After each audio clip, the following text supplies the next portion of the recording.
السلام علیکم ناظرین، لرن آن لائن وتھ فیضان خان میں آپ سبھی کا استقبال ہے۔ ایک شاعر جس نے کم سن بچوں اور بچیوں کو کلام اللہ کے ساتھ اردو کی تعلیم دی، وہ شخصیت تھی محترم عبدالقیوم فرقت لکھنوی کی۔ وہ ایک شعری مجموعے کے مصنف اور ایک بزم کے بانی تھے۔ جانیے ان کی خوبیاں اور صفات معروف شاعر و ادیب رضوان فاروقی سے۔ ناظرین اور شائقین ادب، آپ کے روبرو ہونے کی ضرورت یوں محسوس ہوئی کہ دنیا ادب میں سوگواری کا ماحول ہے۔ وجہ یہ ہے کہ ایک کے بعد ایک شعر و ادب سے وابستہ شخصیات دنیا سے رخصت ہو رہی ہیں۔ نظام قدرت ہی کچھ ایسا ہے کہ جو آیا ہے اسے بالآخر جانا ہے، لیکن کسی کے نہ رہنے پہ اظہار رنج و غم فطری ہے۔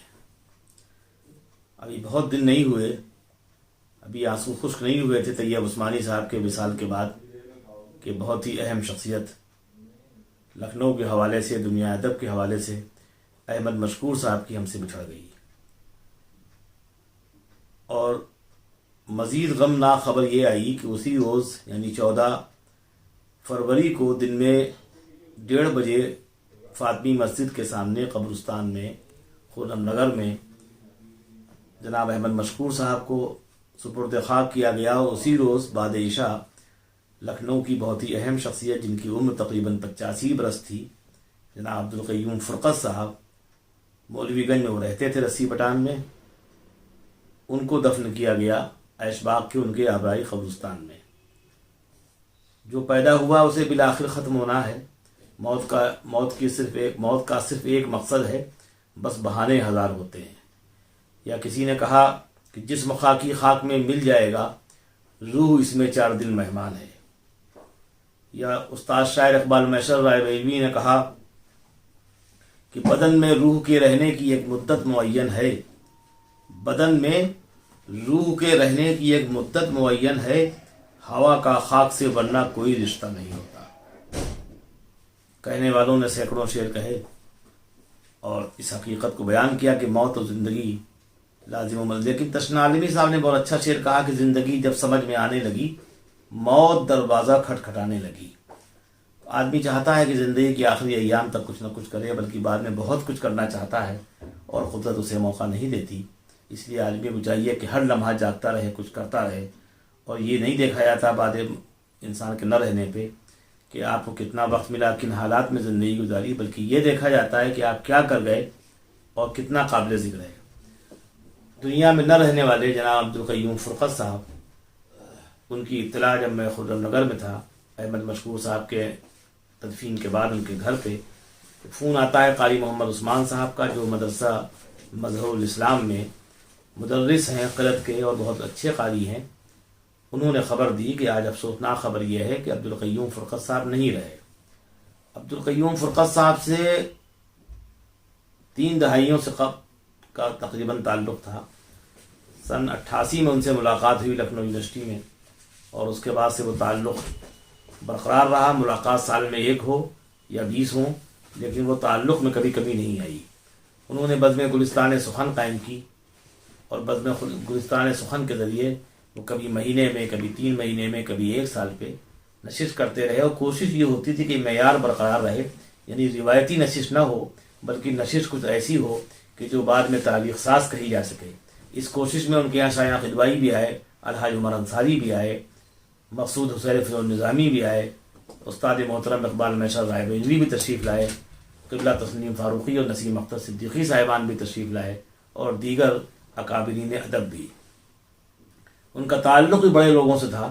وہ چاہتے یہ تھے عبدالقیوم فرقت صاحب کے بڑے لوگوں سے ملا جائے، کچھ ایسا سمجھا جائے، ان سے اخذ کیا جائے جو کتابوں کے ذریعے ممکن نہیں ہے، اور اس میں وہ کامیاب بھی رہے۔ ان کے نہ رہنے پہ رنج و غم کو کم کرنے کے لیے، آنسو پوچھنے کے لیے یہی تدبیر سوجھی کہ جو کچھ مجھے یاد ہے، جو تاثرات ہیں، جو اللہ نے تھوڑی بہت اہلیت دی ہے، اسے سپرد قلم کر دیا جائے۔ 21ویں صدی ترقیات کی صدی ہے۔ سوشل میڈیا نے لمحے لمحے کی خبریں گھر تک پہنچا دی ہیں۔ حد یہ ہے کہ الیکٹرانک میڈیا کو پیچھے ڈھکیل دیا ہے اپنی صداقت اور حق گوئی کے حوالے سے۔ میں نے بھی سوچا کہ تحریر اخبار میں چھپے گی، جو پڑھنے والے ہیں 40 سال سے زیادہ والے یا 60 سال کی عمر کے وہ تو پڑھ لیں گے، لیکن ایک بڑا طبقہ فیس بک، واٹس ایپ اور یوٹیوب چینلز وغیرہ کے ذریعے تمام باتوں کو سمجھنا چاہتا ہے۔ ان کی دلچسپی کے پیش نظر اور یہ مقصد بھی پیش نظر ہے کہ بات دور تک پہنچ جائے اور جلدی پہنچ جائے، میں نے جو کچھ لکھا ہے وہ آپ کے سامنے پیش کرتا ہوں۔ عنوان ہے فرقت لکھنوی کا گلستان سخن۔ مولوی گنج و اطراف کے شعراء میں جس شاعر سے سب سے پہلے میری ملاقات ہوئی وہ عبدالقیوم فرقت لکھنوی ہی تھے۔ خوب یاد ہے میری ان سے اول ملاقات لکھنؤ یونیورسٹی میں 1988 میں ہوئی تھی۔ انہوں نے دبیر ماہر کا امتحان دیا تھا اور میں نے بھی۔ تب وہ مسجد خواص کے سامنے ٹیڑھی بازار میں چند مکان چھوڑ کر دائیں ہاتھ پر کرائے کے ایک مکان میں بیوی بچوں کے ہمراہ مقیم تھے۔ بہت بعد میں وہ رسی پٹان میں منتقل ہو گئے۔ یہ مکان کشادہ، بڑا اور ذاتی ہے۔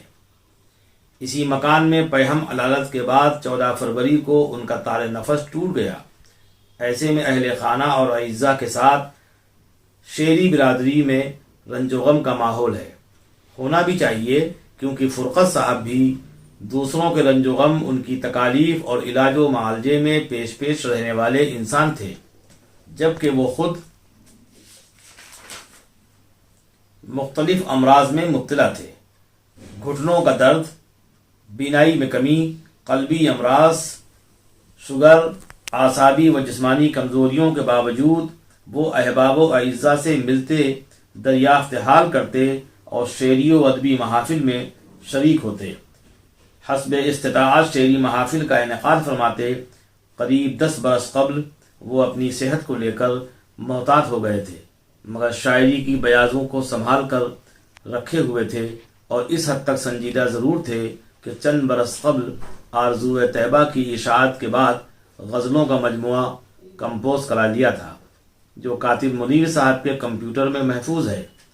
افسوس کہ غزلوں کے اس مجموعے کی اشاعت کا انہیں وقت نہ مل سکا اور وقت موعود آ گیا۔ اعزاء و احباب نے انہیں ان کے آبائی قبرستان عیش باغ میں 14 فروری 2021 کو بعد عشاء سپرد خاک کر دیا۔ مگر ان کی شاعری میں ایسے پھول بھی ہیں جو اگر مشہور ہوئے اور ادبی دنیا نے ظاہری قد کو دیکھے بغیر بہتر سلوک کیا تو خوشبو بکھیرتے رہیں گے اور شاعر کا نام شعری و ادبی ذوق رکھنے والوں میں باقی رہے گا۔ بصورت دیگر شاعر کا یہ شعر صادق آئے گا کہ سبھی کے پیش نظر اپنا اپنا مقصد ہے، سبھی کے پیش نظر اپنا اپنا مقصد ہے، کوئی کسی کے لیے آج بے قرار نہیں۔ راقب الحروف نے شاعر کی حیات میں ان کے استاد نسیم اختر صدیقی کی موجودگی میں ایک مضمون شعراء کی موجودگی میں پڑھا تھا، غزل کے حوالے سے۔ بعد میں ان کے نعتیہ مجموعے آرزو طیبہ کی آمد پر اس میں جہاں محترم احمد ابراہیم علوی، جہانگیر عالم قاسمی، منظور پروانہ اور قاری اشرف صاحبان کے مضامین ہیں، وہیں رضوان فاروقی کا مضمون بھی کتاب میں شامل ہے۔ آرزو طیبہ کے مطالعے سے ان کی مذہبی فکر اور شاعرانہ انداز کو بخوبی سمجھا جا سکتا ہے۔ ڈاکٹر عرفان عباسی مرحوم نے اپنی ضخیم کتاب لکھنؤ کی ادبی انجمنیں اور تذکرہ شعراء اتر پردیش میں فرقت صاحب کی شاعری و خدمات کا ذکر فراخ دلی سے کیا ہے، جس میں مرحوم کی قائم کردہ تنظیم گلستان سخن اور اس کے زیر اہتمام ہونے والے ادبی پروگراموں کا ذکر ملتا ہے۔ نیز متفرق اشعار سے ملاقات ہوتی ہے۔ لکھنؤ کچھ ماضی کچھ حال اشاعت 2012 میں صفحہ 42 پر مرحوم کا ذکر ان الفاظ میں ہے: عبدالقیوم فرقت صاحب کا کوئی مجموعہ تو نہیں چھپا ہے، مگر شعری سفر جاری ہے۔ بزم صفی برابر جاتے ہیں۔ مولانا افخر موہانی اور حافظ محمد عثمان خنجر ان کے اول استاد ہیں۔ بعدہ فیروز نظامی، شایان قدوائی، عمر انصاری اور ہمسر قادری صاحبان سے یکے بعد دیگرے مشورہ سخن کیا، مگر ادھر چند برسوں سے نسیم اختر صدیقی صاحب سے وابستہ ہیں اور ہر طرح سے مطمئن اور خوش بھی۔ اب نسیم صاحب بھی حیات نہیں رہے تو یہ استاد الشعراء حضرت بیدل مراد آبادی کی طرف راغب ہیں۔ نعت اور غزل کا مجموعہ زیر ترتیب ہے۔ مقام ذکر ہے کہ وہ نعتیہ مجموعے کی اشاعت میں کامیاب رہے، جس کی رسم اجرا بالکل ہی رسمی طور پر بغیر کسی گفتگو کے فلاح دارین چکمنڈی میں ہوئی۔ امید کی جانی چاہیے کہ یہی مجموعہ نعت ان کی نجات اخروی کا ذریعہ ہوگا۔ رہی بات ادب کی، فکر و فن کے تعین کی، اس کے لیے مجموعہ غزل کی اشاعت نہایت ضروری ہے۔ اس مجموعے کی روشنی ہی میں ٹھوس گفتگو کی جا سکے گی۔ ضخیم کتاب لکھنؤ کی ادبی انجمن طبع 2009 میں ڈاکٹر عرفان عباسی بزم گلستان سخن کا سن قیام نہیں لکھتے، مگر تنظیم کے سیکریٹری عبدالقیوم فرقت لکھنوی کی خدمات کا اعتراف ضرور کرتے ہیں اور لکھتے ہیں بزم کے سرپرست چودھری شرف الدین اور سیکریٹری خوشفکر اور بزرگ شاعر عبدالقیوم فرقت لکھنوی ہیں۔ چونکہ اس بزم کی باقاعدہ کوئی کمیٹی نہیں ہے، اس لیے سارے عہدوں کی ذمہ داری کا بوجھ تنہا عبدالقیوم فرقت لکھنوی کے کاندھوں پر ہے۔ بزم کے تحت وقتاً فوقتاً شعری نشستوں کا انعقاد ہوتا ہے، لیکن چند بڑے ادبی پروگراموں کے ذریعے انہوں نے اپنے حسن انتظام کا مظاہرہ ضرور کیا ہے۔ ایسے ہی ایک ادبی پروگرام کا انعقاد چودھری شرف الدین کے دولت کدے نعمت اللہ بلڈنگ امین آباد میں 26 جنوری 1999 کو ہوا۔ یہ تقریب کئی اعتبار سے اہم اور قابل ذکر ہے۔ اس میں شہر کے سب سے ممتاز اور محترم شاعر الحاج عمر انصاری کی تازہ تصنیف حاصل کلام کی رسم اجرا اور ان کے شاعرانہ محاسن کا ذکر ہوا۔ اجرا بدست جسٹس مرتضی حسین، صدارت جسٹس حیدر عباس اور نظامت کے فرائض محمد احمد خان ادیب نے انجام دیے۔ تقریب میں مختلف مکتبہ فکر کے تقریباً 100 افراد نے شرکت کی۔ بزم گلستان سخن سیکریٹری عبدالقیوم فرقت اور اس کے ذریعے منعقد کیے گئے پروگراموں کا ذکر معتبر تذکرہ نگار ڈاکٹر عرفان عباسی نے 19 صفحات میں کیا ہے، یعنی فرقت صاحب کی سادگی بھری زندگی اور مخلصانہ ادبی کاوشوں نے انہیں بھی متاثر کیا۔ عروس لفظ کا مسکن لکھنؤ میں راقم الحروف نے مختلف عنوانات کے تحت درج اشعار میں ان کا ذکر جمیل کیا ہے۔ کتاب میں بزم صفی جدید میں شامل ہونے والے شعراء کا تذکرہ ہے۔ فرقت صاحب بھی مختلف نشستوں میں شریک رہے ہیں۔ ضرورت ردیف پر بزم کے مشاعرے میں شریک ہوئے، کم و بیش 15 اشعار سنائے۔